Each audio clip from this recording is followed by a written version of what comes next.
It'll be about $500 million by the time we're done on both films put together, part 1 and part 2, which is over 4,000 crores. Is India ready for such a humongous budget? 4,000 crores. जब मैंने ये budget सुना तो मेरे भी होश उड़ गए। इवन मेजर हॉलीवुड मूवीज के बजट भी इतने नहीं होते। बट इससे हम ये भी देख सकते हैं कि now our industry is not holding back. They are ready to invest as much as they can. But क्या ये रिलायबल है?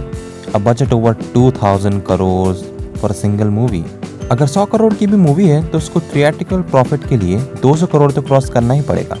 सैटेलाइट राइट्स और म्यूजिक राइट्स से बजट का एक हिस्सा कवर हो जाता है, लेकिन उससे केवल प्रोड्यूसर का प्रॉफिट माना जाएगा, मूवी का नहीं। अगर मूवी को प्रॉफिट कमाना है तो उसे अपने बजट का डबल बनाना ही पड़ेगा। लेकिन वही मूवी का बजट अगर 1000 करोड़ पहुंचता है तो उसे 2000 करोड़ तो क्रॉस करना ही पड़ेगा टू एक्चुअली कंसीडर इट है। लेकिन हर मूवी बाहुबली नहीं हो सकती और सिंगल पार्ट में इतना कलेक्शन करना भी मुश्किल लगता है। तो फिर प्रोड्यूसर्स फिर भी इतना पैसा कैसे लगा देते हैं? हमने ऐसी कई मूवीज देखे हैं जिनका बजट उनकी क्वालिटी को रिफ्लेक्ट नहीं कर पाता, which means increasing the budget won't increase the success rate of your movie.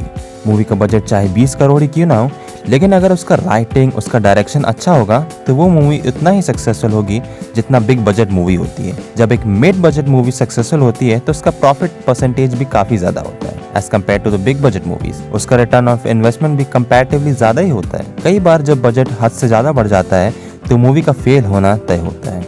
Movie का कलेक्शन भले उसकी क्वालिटी ना रिफ्लेक्ट करे बट उसकी स्टेबिलिटी जरूर दिखाता है। अगर रामायण का ही केस लें तो नो डाउट मूवी बहुत पैसा कमाएगी, शायद हमारे एक्सपेक्टेशन से भी ज़्यादा।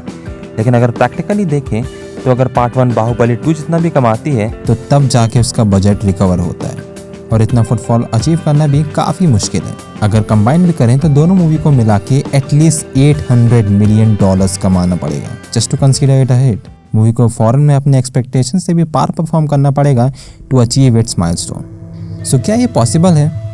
Yes it is, because it is not a regular movie. This is the movie of our greatest epic Ramayan. और नमित मल्होत्रा के स्टेटमेंट सुनकर हम उनका इंटेंट भी समझ सकते हैं that he is not doing it for the money, he just wanted to put this epic on the global scale. और उनके कॉन्फिडेंस को देखकर हम ये तो समझ सकते हैं that he firmly believes in it. And come on, it's teenage we are talking about. ये वही स्टूडियो है जिसने इंटरस्टेलर और ड्यून जैसे मूवी को VFX दिया, सो हम भरोसा तो ज़रूर कर सकते हैं। और रही बात स्टोरी स्ट्रक्चर की, तो हम जानते हैं रामायण में कोई कमी नहीं है।